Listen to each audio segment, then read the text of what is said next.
अस्सलाम वालेकुम जी नाज़रीन, आज की इस वीडियो में हम आपको बताएंगे एहसास कैश एमरजेंसी प्रोग्राम कि इसमें जो वज़ीर आज़म जनाब इमरान ख़ान साहब की तरफ से मुस्तहिक़ ख़ानदान को 12,000 रुपये दिए जाएंगे। इसका क्या तरीक़ाकार, आप किस तरह अप्लाई कर सकते हैं। इसके दो तरीक़ाकार हैं। नंबर एक पे कि अपना शनाख्ती का नंबर लिख कर उसको 8171 पे सेंड कर दो। 8171 पे अपना शनाख्ती का नंबर मैसेज कर दो। ये तरीका अभी बताते हैं किस तरह करना। दूसरा है वेबसाइट के थ्रू अप्लाई करना। जी नाजरीन, सिंपली आपने मैसेज जहाँ टेक्स्ट आप लिखते हैं वहाँ आपने अपना शनाख्ती का नंबर विदाउट स्पेसिस लिख देना है। कोई स्पेसिस नहीं डालनी, ना कोई लामत। शनाख्ती का नंबर लिख कर उसको आपने 8171 पे सेंड कर देना। ये है नंबर एक मैसेज का तरीका। जी नंबर दो, वेबसाइट के थ्रू अप्लाई करना। या बाद दफ़ा वो लोग जिन्होंने अपना शनाख्ती कार्ड का नंबर मैसेज किया होता लेकिन वो उधर आ जाता मैसेज के ज़िला इंतज़ामिया से रब्ता करें तो वो भी वेबसाइट के थ्रू अप्लाई कर सकते हैं। तो ये आपने लिखना esas.nadra.gov.pk। ये लिखने के बाद सर्च कर देना तो जी इसका होम पेज खुल जाएगा। सबसे पहले वो कहेगा कि अपना शनाख्ती का नंबर लिखो। शनाख्ती का नंबर लिखना, नीचे जे कोड लिखा होगा जो भी है उसको टाइप करना आपने।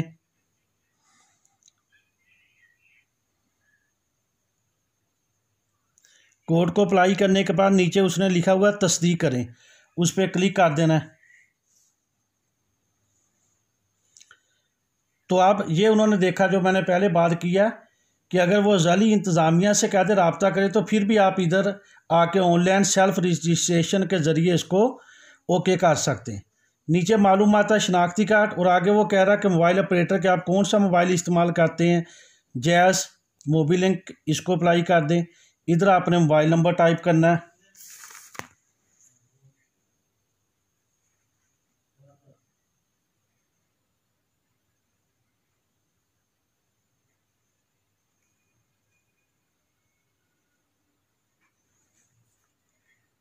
मोबाइल अप्लाई करके फिर नीचे उसी तरह कोड लिखा हुआ है तस्वीर पे, वो कोड आपने लिखना है।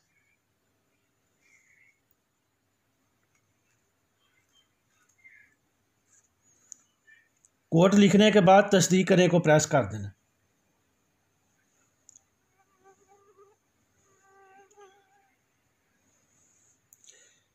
जी आगे वो कह रहा है कि अपनी जो मालूमात है उसको वेरीफाई कर लें और ये भी देखें कि कोई मालूमात आपकी पोशीदा ना रखी जाए, कि जो मालूमात आपने देनी है वो दुरुस्त हो। अगर गलत होगी तो आपके ख़िलाफ़ कानूनी कार्रवाई होगी। ये आपका शनाख्ती का नंबर आ गया, ये मोबाइल और ये नाम ऑटोमेटिकली आ गया।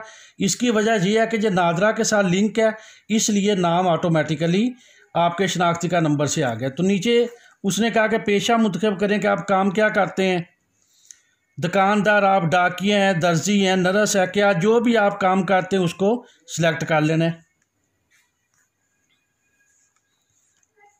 और उसके बाद नीचे जो तस्दीकनामा है कि मैं गरीब ख़ानदान से हूँ और मेरी माली पोजीशन भी अच्छी नहीं है, कोरोना वायरस से मुतासर हुआ जो भी ये तहरीर है तो इसलिए मेरी माली इमदाद की जाए। और ये नीचे टिक है, इस पर टिक का निशान लगा देना और ये जमा किराए पे क्लिक कर देना।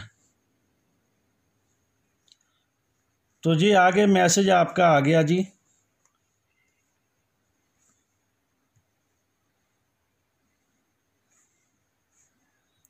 वो कहता कि आपने जो मालूमात दी है, अंदराज किया है, अपनी ज़ाती मालूमात फराम करके अंदराज किया, आपका शुक्रिया। आपकी ज़ाती जो तफसीलात उन्होंने दी है वो इसकी तस्दीक करेंगे, इसकी जांच पड़ताल करेंगे, उसके बाद आपको इस प्रोग्राम का हिस्सा बना दिया जाएगा। तो इसको अगर फर्दर आपने चेक करना हो तो 8171 पे 2-4 कुछ दिन बाद मैसेज करके भी अपने इंदराज की वेरिफिकेशन कर सकते हैं। जी नाज़रीन, आखिर पे हम बात करेंगे कि ये जो एहसास कैश प्रोग्राम है जिसके थ्रू 12,000 रुपया वज़ीर आज़म की तरफ से मिला जाएगा, इसकी शराइत क्या है। नंबर एक पे है कि जिन ख़वातीन को बेनज़ीर इनकम सपोर्ट प्रोग्राम से पैसे मिलते रहे हैं तो वो इसके अहल नहीं है। अगर कोई शख्स या उसकी बीवी महाना 1,000 रुपये का ईजी लोड करते हैं तो वो भी इसमें अप्लाई करने के अहल नहीं है। वो ख़वातीन जिनको तलाक हो चुकी है लेकिन उनका जो साबका शौहर उसका पासपोर्ट बना हुआ हो तो वो भी एहसास प्रोग्राम में शामिल नहीं हो सकती।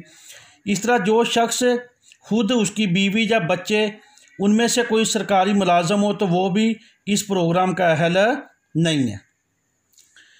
इसके अलावा अगर किसी के माँ बाप या उसकी बीवी बच्चों में से किसी का पासवर्ड बना हुआ हो तो वो भी इसमें रजिस्टर नहीं हो सकता। इसके अलावा जिन अफराद की माहाना पेंशन आती हो वो भी इस प्रोग्राम के अहल नहीं है। और ऐसा शख्स जिसके बैंक अकाउंट में 25,000 रुपये पड़े हुए हों तो वो भी इस प्रोग्राम के लिए अहल नहीं है। तो इसके अलावा ये इसकी चंद शराइत थी। वीडियो अच्छी लगे तो इसको आगे शेयर करें। अल्लाह ताला हम सब का हामी व नासर हो। पाकिस्तान जिंदाबाद।